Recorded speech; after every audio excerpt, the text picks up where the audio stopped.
아멘. 자, 오늘 이 히브리서 강의의 14번째 시간의 말씀 제목은 살아있는 하나님의 말씀과 위대한 대제사장 그리고 은혜의 왕자라고 하는 이런 말씀 제목을 가지고 하나님의 말씀을 전해드리도록 하겠습니다. 제목이 어떻게 됩니까? 살아있는 하나님의 말씀과 위대하신 대제사장 그리고 은혜의 왕자. 총 3가지가 있습니다. 그래서 오늘 본문을 우리가 이제 크게 2단락으로 이제 나눠 볼 수가 있는데, 먼저 첫 번째 단락은 11절에서 13절 말씀인데, 거기 보게 되면은 하나님의 말씀이 생각과 의도를 분별하며 가는 그런 내용을 이제 다루고 있고, 두 번째 단락은 14절에서 16절로서 위대하신 대제사장으로서의 예수 그리스도의 우월성에 대해서 다루면서 우리가 은혜의 왕조로 담대히 나아갈 것에 관한 내용을 각각 다루고 있습니다. 자, 그럼 본문을 좀 보겠습니다. 먼저 12절 말씀 다시 한번 우리 읽어보겠습니다. 하나님의 말씀은 살아있고 권능이 있으며 양날 달린 어떤 검보다 예리하여 혼과 영미 관절과 골수를 찔러 둘로 나누기까지 하고 또 마음의 생각과 의도를 분별하는 분이시니. 자, 너무나 여러분들에게 잘 알려진 그런 말씀입니다. 이제 우리는 기록된 말씀의 권위에 관한 성경에서 가장 위대한 구절을 지금 방금 전에 읽은 것입니다. 본문에서 하나님의 말씀은 그야말로 하나님께서 말씀하신 그 말씀입니다. 특별히 기록된 말씀이 여기서는 검으로 이제 비유되는 것에 관련된 관련 구절들이 몇 가지가 있는데, 대표적으로는 시편 149편 6절과 에베소서 6장 17절이 있습니다. 귀로만 들으시기 바랍니다. 시편 149편 6절 말씀에서는 이렇게 말씀하고 있습니다. 성도들의 손에는 양날 달린 검이 있을지니. 여러분의 손에 양날 달린 검이 있습니까? 그것이 무엇이죠? 방금 우리가 읽었던 하나님의 말씀입니다. 그 다음에 에베소서 6장 17절 말씀에서도 구원의 투구와 성령의 검 곧 하나님의 말씀을 취하라 라고 해서, 여기도 하나님의 말씀을 뭐라고 이제 비유하고 있습니까? 성령의 검이다, 칼과 같다라고 말씀하고 있습니다. 자, 이것을 이제 하나씩 보게 되면, 먼저 하나님의 말씀은 살아있고 권능이 있으면은 어떤 의미를 지니고 있을까요? 여기서 살아있다라고 하는 말은 영어 킹제임스 성경으로 보게 되면 아주 독특한 단어가 있습니다. 살아있다라고 하는 단어가 우리가 통상 live라고 하는 이런 단어를 쓰지 않습니까? 근데 여기서는 어떤 단어가 썼냐면 quick이라고 하는 단어가 썼습니다. 여러분, 퀵하게 되면 어떤 생각이 떠오르세요? 요즘에 이렇게 배달한다 하는 이런 생각이 많이 드는데, 여기서는 이 quick이라고 하는 말이 살아있다라고 하는 그런 뜻을 갖고 있는 그런 옛날 그런 의미를 가지고 있다고 합니다. 그래서 베드로전서 4장 5절 말씀에도 가보게 되면은 산자들과 죽은 자들이라고 되어 있는 부분도 영어로 보게 되면은 the quick and the dead라고 해서, 여기도 살아있는 이라고 하는 것이 quick이라고 하는 이런 단어로 이제 쓰여져 있습니다. 이와 비슷하게 에베소서 2장 1절에서 5절에서는 살리다라는 뜻으로 quicken이라고 하는 말도 이제 쓰여져 있습니다. 이 말은 어떤 것에게 생명을 부여하는 것을 의미할 때 이렇게 quick이라고 하는 단어를 이제 쓴다는 것입니다. 한마디로 하나님의 말씀이 살아있다고 하는 건 뭘 뜻하는 겁니까? 생명을 부여하는 살아있음이 있다라고 하는 그런 뜻을 가지는 것입니다. 그 다음에 양날 달린 어떤 검보다 예리하여라고 하는 이 뜻은 바로 하나님의 말씀은 양날이 있는 검, 즉 칼 정도가 아니라는 것을 저와 여러분이 좀 기억할 필요가 있습니다. 그것보다 훨씬 더 어떨까요? 예리하다는 것입니다.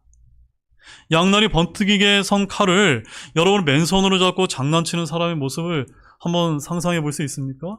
어떤 일이 벌어질까요? 만약 이 칼을 가지고 5분 정도만 갖고 놀게 되면 그 손이 어떻게 되겠습니까? 예, 정말 큰일 나지 않겠습니까? 이 칼을 잘 쓰게 되면 사람을 살리고, 그것을 잘 쓰지 못하게 되면 심지어 사람을 죽일 수도 있는 것입니다. 불행하게도 원래 많은 대부분의 신학교에서는 이러한 칼을 다룰 줄 모르는 사람들이 맨손으로 이 칼을 가지고 장난치는 것과 같은 모습이라고 저는 생각이 이제 들어집니다. 그들은 자신의 손도 망가뜨릴 뿐만이 아니라 다른 사람의 생명까지도 위태롭게 할 수 있기 때문인 것입니다. 그 다음으로 혼과 영미, 관절과 골수를 찔러 둘로 나누기까지 하고 라고 되어 있는 말씀을 주목해 보시기 바랍니다. 혼과 영이 어떻게 될 수 있습니까? 분리될 수 있다는 점을 우리가 볼 때 이 둘이 서로 다르다는 것을 우리는 이 말씀을 통해서 이제 분별하실 필요가 있습니다. 여러분이 잘 아시는 데살로니가전서 5장 23절 말씀에서도 분명히 명시하고 있는 바 혼과 영과 몸은 서로 다른 존재다라고 이렇게 명확하게 구분을 하고 있습니다. 그러므로 인간이 몸과 영혼으로 되어 있다는 이 분설은 성경적으로 맞습니까? 틀립니까? 맞지 않습니다. 성경은 분명히 인간이 몸과 혼과 영으로 되어 있다고 하는 3분설을 지지하고 있다는 점입니다. 진리의 말씀을 올바로 나누어 공부를 한다면 이 둘 사이에서 차이점이 무엇인지 저와 여러분은 정확하게 알 수 있는 것입니다. 혼은 몸과 같이 생긴 존재입니다. 그러나 영은 바람이나 공기 같은 것으로 형체가 없습니다. 그래서 누가복음 16장 23절과 24절에 지옥에 간 부자의 신뢰에서 우리가 예전에 한번 살펴본 것처럼 혼은 눈과 혀와 입을 가졌다는 점입니다. 그는 눈으로 아브라함과 그 품에 있는 나사로를 보고 아브라함에게 말하기까지 하지 않았습니까? 또한 그는 혼 상태에서 뜨거움도 느낀다는 점입니다. 즉 혼이라는 몸이 갖고 있는 것들을 갖고 있는 몸과 같은 존재, 즉 영어로 말하게 되면 bodily shape다. 즉 몸과 비슷한 이런 형태로 혼이 이루어져 있음을 성경은 우리에게 분명하게 이제 보여주고 있는 것입니다. 또한 12절 말씀을 보게 되면 관절과 골수를 찔러 둘로 나누기까지 하고라고 되어 있는데 하나님의 말씀이 무엇과 무엇을 나눕니까? 혼과 영을 나눈다는 것은 산문설에 대한 우리가 믿음만 분명하다면 그다지 별 무리 없이 우리가 이제 들린다는 점입니다. 죄인이 하나님의 말씀을 받아 예수 그리스도를 영접하며 그의 죽었던 영은 살아나고 그의 혼은 구원을 받는 것입니다. 그러나 여기서 한 가지 흥미로운 점은 관절과 골수를 찔러 둘로 나눈다고 하는 말은 어떻게 여러분 적용이 된다고 여러분 생각이 되어지십니까? 하나님의 말씀이 여러분의 관절과 골수를 나눕니까? 이 말씀 어떻게 적용해야 될까요? 이 말씀은 인간의 관절과 골수에 적용된다기보다는 다른 어떤 존재에 적용되는 것이다 라는 점을 오늘 여러분에게 좀 강조를 드립니다. 자, 이 말씀을 어디다 우리가 한번 적용해 볼 수가 있냐면 여러분 욥기서 40장 15절에서 19절 말씀 한번 보십시오. 욥기서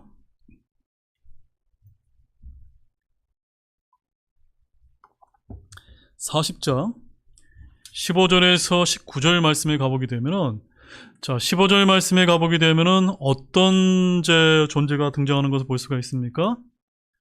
베헤못이라고 하는 존재가 나옵니다. 이 베헤못에 대해서 개역 성경에는 하마로 이제 번역이 되어 있고 또한 어떤 이제 현대 역본에서는 악어로 이제 번역이 되어 있는데 킹제임스 성경에는 뭐라고 기록되어 있습니까? 하마도 악어도 아니고 무엇입니까? 베헤못이다라고 되어 있습니다. 여러분, 제가 결론부터 말씀드리겠습니다. 언제 다음에 제가 시간이 있으면 이 베헤못에 대해서 제가 자세하게 말씀드리겠지만 아마 우리 교회에서는 제가 처음으로 알려드리는 것 같은데 이 베헤못은 욥기에 보게 되면 리오 야단과 똑같이 사탄 마귀를 나타내는 다른 이제 용어다라고 여러분 이렇게 이해하시면 되겠습니다. 자, 그럼 우리 하나님의 말씀 한번 읽어보겠습니다. 이제 내가 너를 만들 때 함께 만든 베헤못을 보라. 그가 소처럼 풀을 먹느니라. 이제 보라, 그의 기력은 그의 허리에 있고 그의 힘은 그의 배꼽에 있느니라. 그는 자기 꼬리를 백한묵같이 움직이며 그의 고환의 힘줄은 서로 얽혀 있고 그의 뼈들은 강한 노동이와 같으며 그의 뼈들은 쇠 막대기 같으니라. 그는 하나님의 기들 중에서 으뜸이지만 그를 만든 자가 자신의 칼을 그에게 가까이 댈 수 있느니라. 여기서 제가 이 말씀을 왜 이제 찾아드렸냐면 19절 말씀 때문인 것입니다. 여기서 사탄은 베헤못은 사탄 마귀를 가리키는데 바로 이 베헤못의 뼈는 강한 노동이와 같고 쇠막대기와 같다는 점입니다. 여러분 이런 존재가 있습니까? 이런 존재 지금 우리 지금 없습니다. 그러나 하나님의 칼, 하나님의 검이 그에게 다가가 그를 찌를 수 있다는 점입니다. 여기서 그를 만든 자의 칼은 무엇을 뜻할까요? 하나님의 말씀을 가리키는 것입니다. 그래서 주님의 칼이 누구의 뼈를 가른다는 겁니까? 사탄, 배모신 사탄의 뼈들을 가른다. 그래서 예수 그리스도께서 재림하실 때 그분의 입에서 칼이 나와 원수들을 치신다는 사실을 이해한다면 전혀 이 말씀이 어색하지 않는다는 점입니다. 자, 그렇다면 여러분, 관절과 골수를 나눈다는 것이 누구에게 우선적으로 적용된다는 것이 여러분 아시겠습니까? 바로 우리의 원수인 사탄 마귀를 치시는 것이 무엇입니까? 성령의 검, 하나님의 말씀인 것을 보여주는 것입니다. 뿐만 아니라 예수님께서는 사탄의 시험을 받을 때 하나님의 말씀으로 물리치셨습니다. 바로 이것은 예수님께서 사탄은 하나님의 말씀으로 찔러 쪼개야 한다는 사실을 아셨기 때문인 것입니다. 이것이 바로 사도 바울이 하나님의 말씀을 성령의 검이라고 부른 이유인 것입니다. 또한 12절 하반절에 가보게 되면 또 마음의 생각과 의도를 분별하는 분이시니 라는 말씀이 나옵니다. 하나님의 말씀은 우리 모든 인간 행동의 동기를 아십니다. 만약 죄인이 악한 의도로 성경을 다룬다면 그는 말씀에 실족하여 넘어지게 될 것입니다. 하나님의 말씀을 존중하지 않는 학자들이 성경을 다룰 때 그 말씀들은 그들을 넘어뜨릴 것입니다. 이 점에 있어서 하나님은 때로는 그들을 속이시기도 합니다. 그들이 악한 의도로 성경을 다루게 된다면 그들은 결코 성경을 깨달을 수 없을 뿐만이 아니라 오류의 꼬리를 물려 결국 헤어나지 못하게 되는 것입니다. 따라서 여러분에게 부탁을 드리는 점은 하나님의 말씀을 존중하시기를 바랍니다. 아멘이십니까? 하나님의 말씀을 저와 여러분의 그릇되이 다루게 되면 하나님의 말씀 역시도 그릇되이 저와 여러분을 다루게 될 것입니다. 하나님의 말씀으로 속이려 한다면 하나님의 말씀이 그를 속이게 될 것입니다. 하나님의 말씀을 존중하지 않으면 하나님의 말씀이 그를 혼민케 만들 것입니다. 그러므로 하나님의 말씀을 우리 모두가 존중하시기 바랍니다. 그 말씀이 우리를 다루시는 방법에 두려워하시기 바랍니다. 하나님의 말씀은 모든 것의 판단자가 된다는 것을 여러분 믿으십니까? 그 말씀은 심판날에 죄인을 심판하게 될 것이기 때문입니다.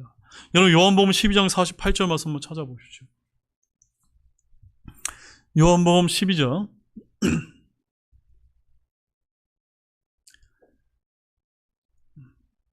48절에 우리가 알아야 될 아주 중요한 말씀이 있습니다. 함께 읽겠습니다. 나를 거절하고 내 말들을 받아들이지 아니하는 자에게는 그를 심판하는 자가 있으니 곧 내가 한 말 바로 그 말이 마지막 날에 그를 심판하리라. 내가 한 말이 뭡니까? 하나님의 말씀인 것입니다.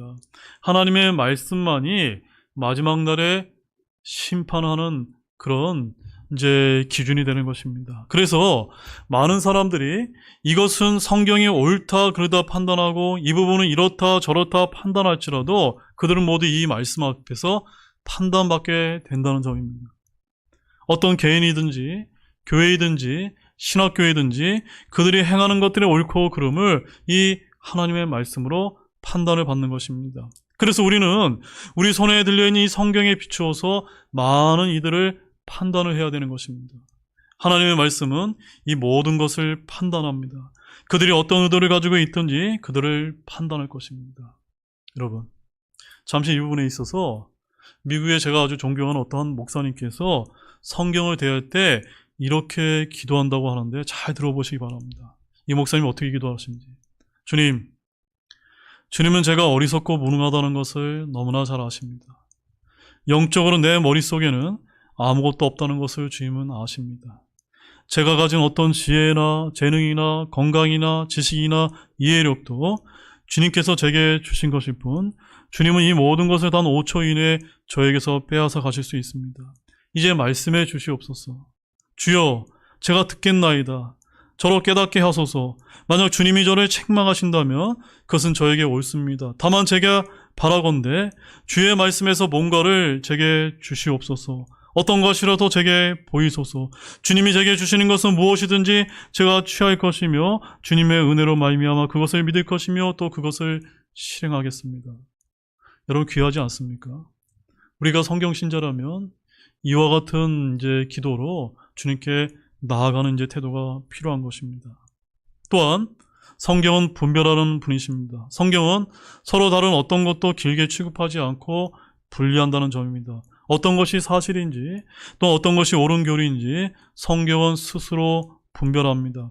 이것이 바로 성경에 기록된 목적인 것입니다. 성경 기록의 첫째 목적은 죄인들에게 무엇이 그렇고 무엇이 아닌지 그 교리를 가르치는 것입니다. 그래서 여러분이 잘 아시는 것처럼 디모데후서 3장 16절 말씀에 모든 성경 기록은 하나님의 영감에 의해 주어진 것으로 교리와 책망과 바로잡음과 의로 교육하기에 유익하니라고 말씀을 하고 있는 것입니다.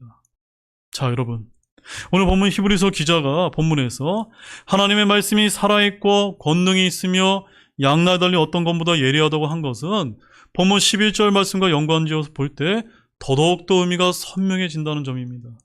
11절을 보게 되면은 우리가 말씀을 믿지 아니한 조상들의 본을 따라 넘어가지 않도록 하자는 경고와 권면이 이제 거기에 드러나 있습니다. 히브리 조상들은 주의 말씀을 경시하고 업신여겼다가 광야에서 모두 멸망을 당했습니다. 그들이 안식에 들어가지 못한 것은 무엇 때문입니까? 하나님의 말씀을 믿지 않았기 때문이 아닙니까? 마찬가지로 우리 역시도 저 안식, 저 천년왕국에 들어가려면 믿어야 하며 그 말씀이 어떤 말씀인가를 알려주고 있는 것입니다. 저 안식에 관한 약속의 말씀은 살아있고 권능이 있고 믿지 않는 자들에게는 양나달린 어떤 것보다 예리하게 믿지 않는 자들을 혼과 영과 및 관절과 골수를 찔러 쪼개버린다는 것을 아시기 바랍니다. 이것은 예수님을 믿지 않는 히브리인들에게는 엄청난 경고의 말씀이었던 것입니다. 모세가 받아 전해준 율법의 말씀이 불같이 믿지 않는 자들을 광야에서 소멸시켜버린 것처럼 마지막 때에도 아들을 통해서 하시는 말씀은 양나달인 어떤 것보다 예리하게 그 믿지 않는 자들을 철저하게 멸해버리신다는 것을 기억하기를 원합니다. 본문 13절 말씀입니다.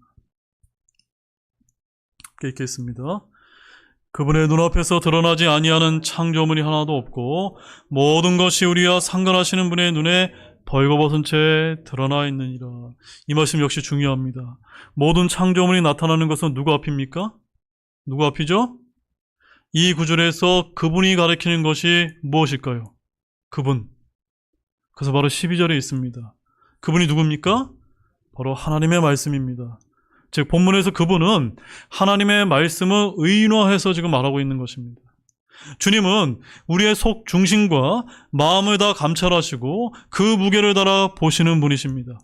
주님 앞에서 숨길 것은 아무것도 없습니다. 속으로 우리는 아브라함의 자손이라고 말해봐야 아무 소용이 없습니다. 율법을 지킨다고 외쳐도 소용이 없습니다. 왜냐하면 그분의 눈앞에서 드러나지 아니하는 창조물이 하나도 없고 벌거벗은 채 드러나 있기 때문인 것입니다. 맞습니까, 여러분? 우리 역대상 28장 9절 말씀 한번 찾아보실까요? 역대상 28장 9절 말씀입니다.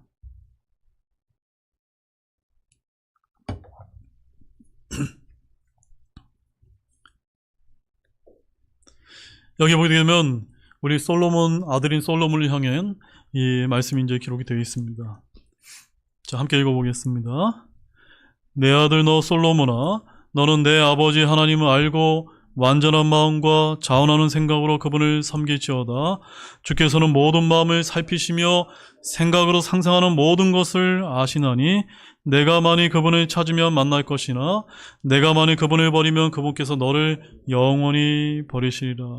바로 다윗은 자신의 아들 솔로몬에게 주님께서 모든 마음을 살피시고 생각으로 상상하는 모든 것을 아시는 분임을 친히 가르쳐 주었던 것입니다. 바로 저와 여러분의 사랑하는 자녀들에게도 무엇을 여러분 전해주시겠습니까?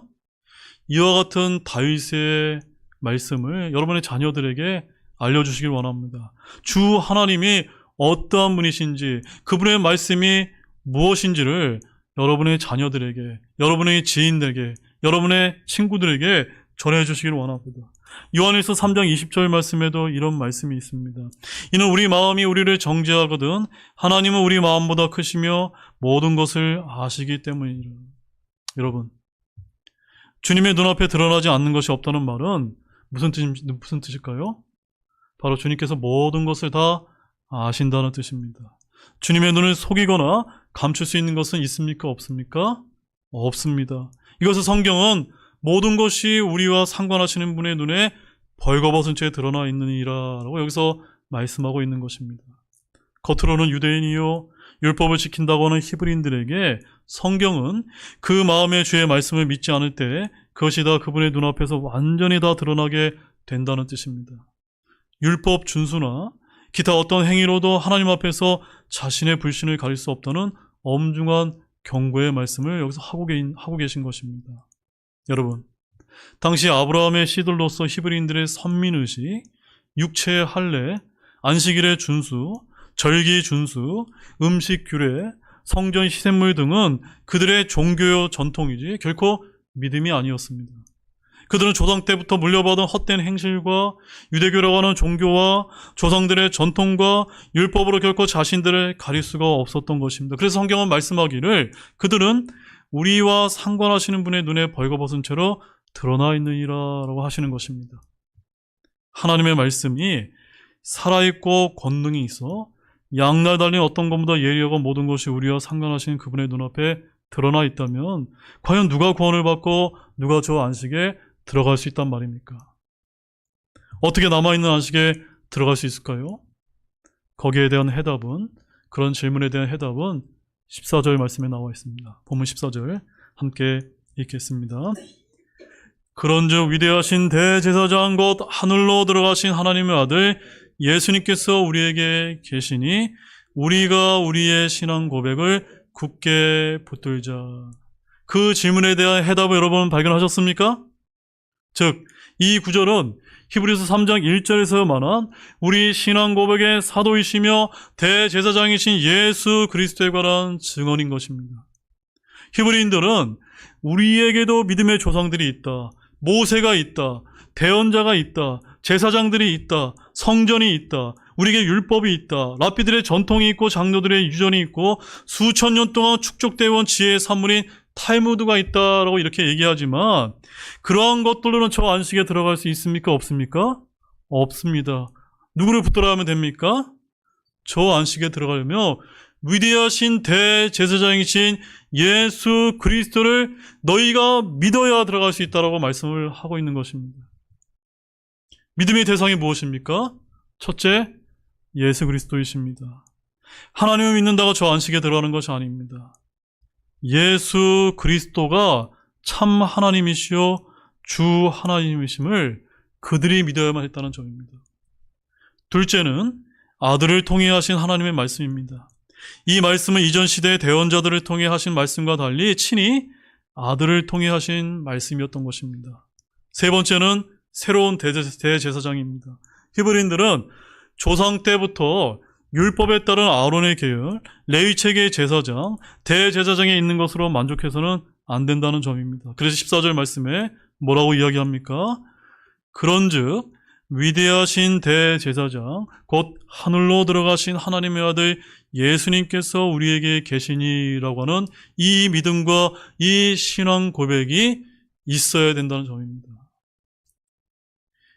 죽을 수밖에 없는 인간 대제사장이 아니라 죽음을 물리치고 부활하사 하늘의 셋째 하늘에 올라가신 위대한 대제사장이신 예수 그리스도가 그들에게 있음을 믿어야 했다는 점입니다.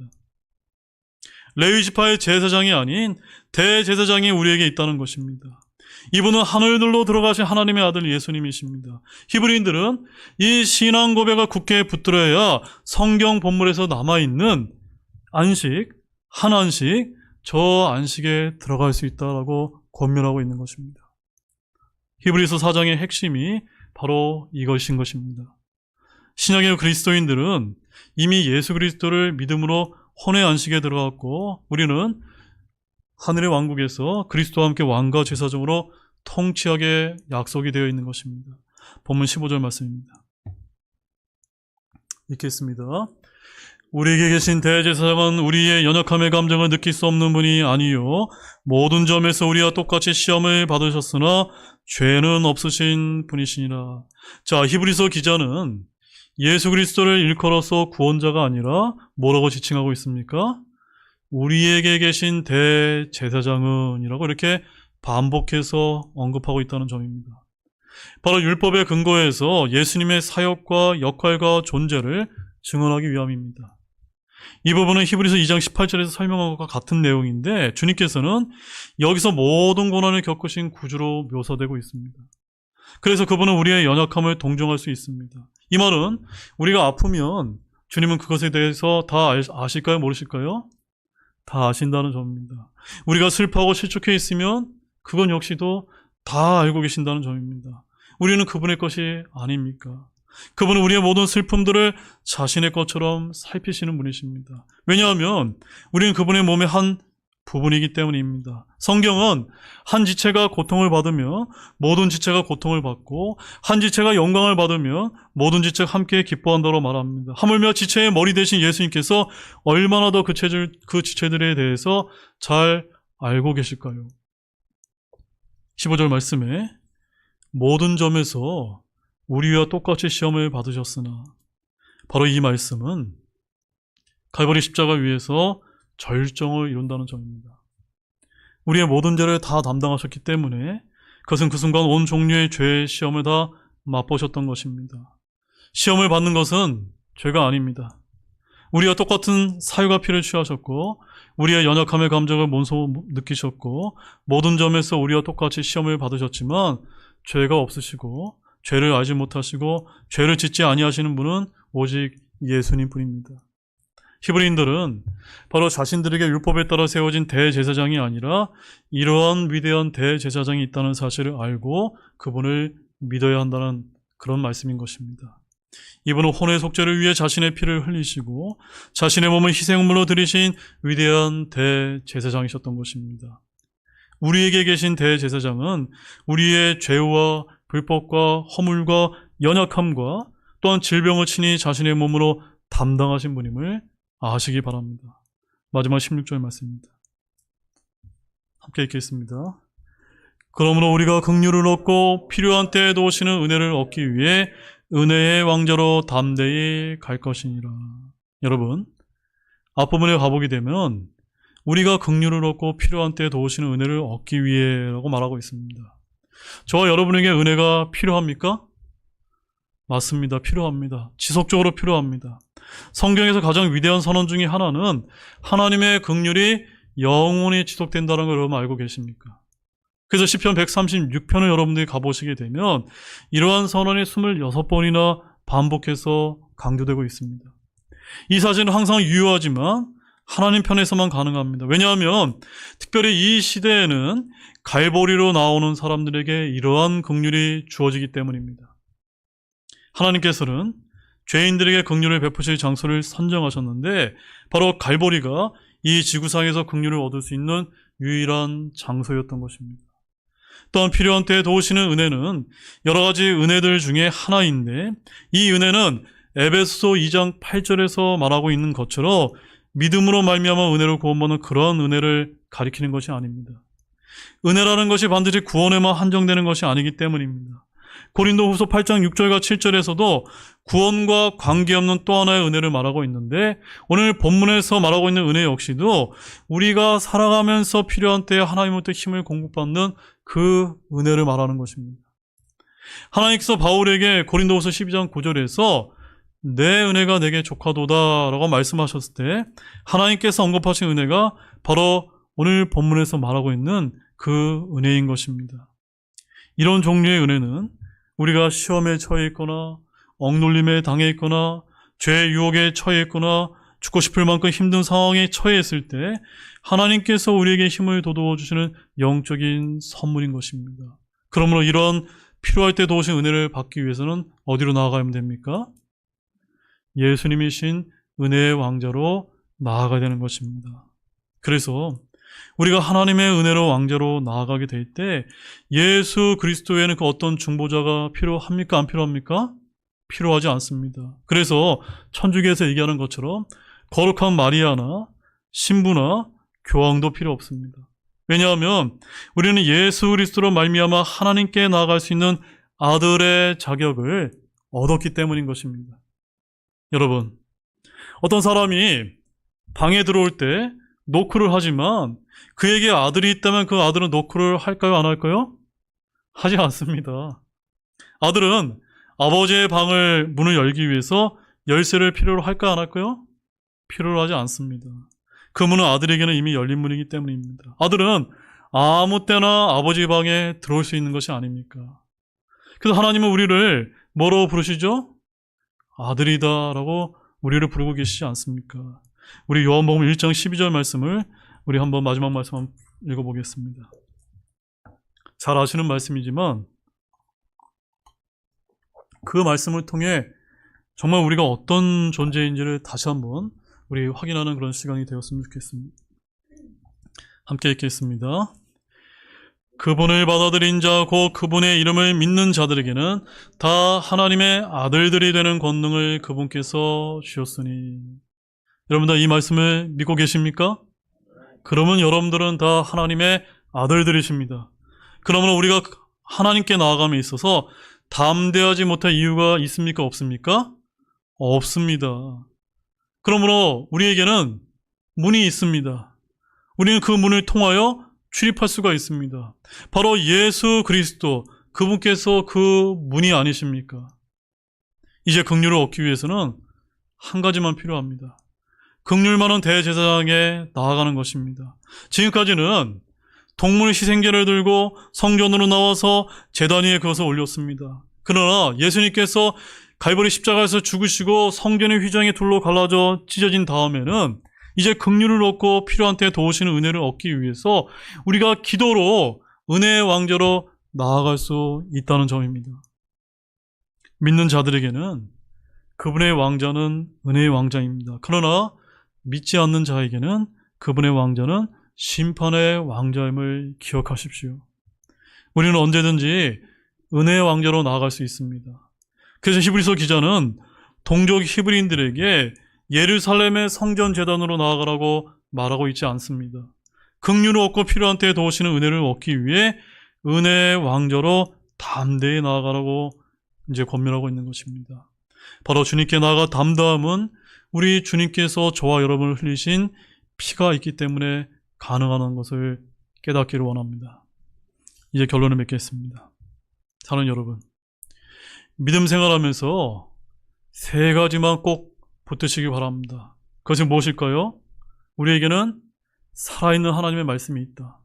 두 번째는 우리에게는 위대하신 대제사장이 계시다. 세 번째는 은혜의 왕자가 나아갈 그 왕자가 있다는 점입니다. 이것들이면 우리에게 충분합니다. 따라서 살아있는 하나님의 말씀을 믿으시고 위대한 대제사장이신 예수 그리스도를 굳게 붙드시기 바랍니다. 그러면 긍휼을 얻고 필요한 때에 도우시는 은혜를 얻기 위해 은혜의 왕자로 담대히 나아갈 수 있는 것입니다. 왜냐하면 여러분들은 다 하나님의 아들들이기 때문입니다. 그런 것을 기억하시면서 언제나 여러분 담대하게 나가시는 모두가 되시기를 주님의 이름으로 축원합니다. 기도하시겠습니다.